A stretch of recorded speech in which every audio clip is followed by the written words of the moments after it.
Hello guys, welcome back to my channel Pharmacare. Today we are going to start with a very important topic, that is the virus structure. Virus structure के बारे में हम आज पढ़ने वाले हैं। Virus structure को पढ़ने से पहले मैं थोड़ी सी कैरेक्टरिस्टिक बता देता हूँ। वायरस बेसिकली होता क्या है। वायरस बेसिकली एक ऑब्लिगेट पैरासाइट होता है, एक स्मॉलेस्ट पैथोजन होता है। ये वायरस जो होता है वो लिंक होता है लिविंग ऑर्गेनिज्म और नॉन लिविंग ऑर्गेनिज्म। वायरस के अंदर ना तो मेटाबॉलिज्म होती, ना तो इसके अंदर क्रिस्टल्स पाए जाते। वायरस का साइज जो होता है वो 20 नैनोमीटर से ले जाके 300 नैनोमीटर तक होता है। ये वायरस एक नॉन सेलुलर लिविंग मॉलिक्यूल होता है। वायरस के अंदर ना ग्रोथ होती, ना डिवीजन होती।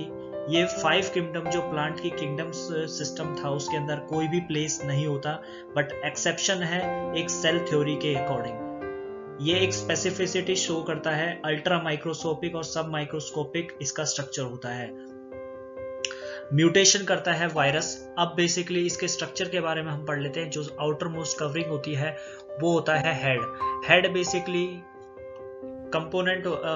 जो हेड होता है वो बना होता है कैप्सिड से। कैप्सिड बेसिकली हर कैप्सिड जो एक सब यूनिट से बनी होती है जिसका नाम होता है कैप्सोमियर। सेकंड आता है न्यूक्लिक एसिड।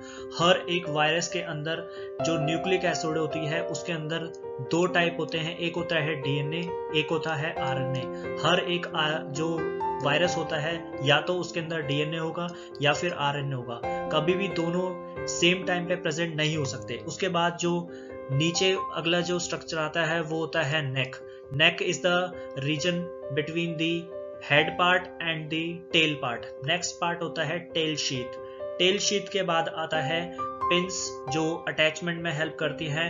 और जो नेक्स्ट आता है वो एंड प्लेट्स होता है।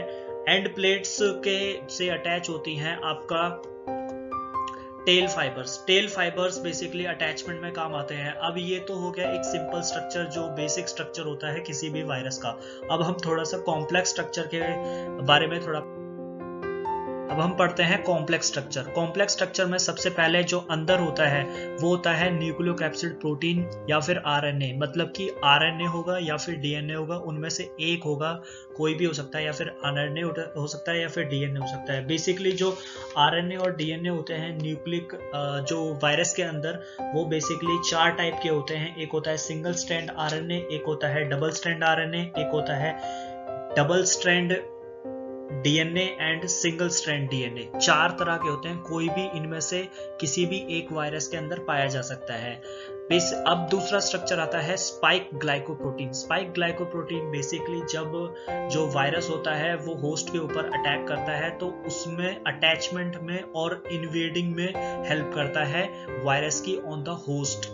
उसके बाद जो बाहर की लेयर होती है वो लिपिड बाइलेयर होती है, मतलब 2 लेयर से बनी होती है, लिपिड से बनी रहती है।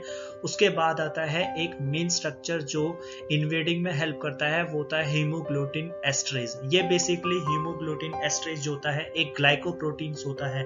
ये मदद करता है वायरस की इन द इन्वेडिंग मैकेनिज्म। जब वायरस अटैक करता है किसी भी होस्ट के ऊपर तो उसमें अटैचमेंट में और पेनिट्रेशन में हेल्प करता है हमारा हीमोग्लोबिन एस्ट्रेज, जो कि एक ग्लाइकोप्रोटीन होता है। बेसिकली हीमोग्लोबिन जो एस्ट्रेज होता है वो डाइमर होता है जो कि 2 मोनोमर से बना रहता है। हर एक मोनोमर के अंदर 3 डोमेन्स होते हैं हमारे पास।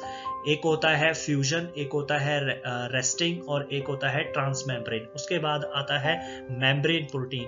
जो बाहर लेयर होती है लिपिड बाय लेयर से थोड़ा सा अंदर की तरफ, वो होता है मेम्ब्रेन प्रोटीन। उसके बाद आता है एनवलप प्रोटीन हर एक वायरस के अंदर नहीं होता। एनवलप प्रोटीन उन्हीं वायरस के अंदर होता है जो कि एनवलप होते हैं।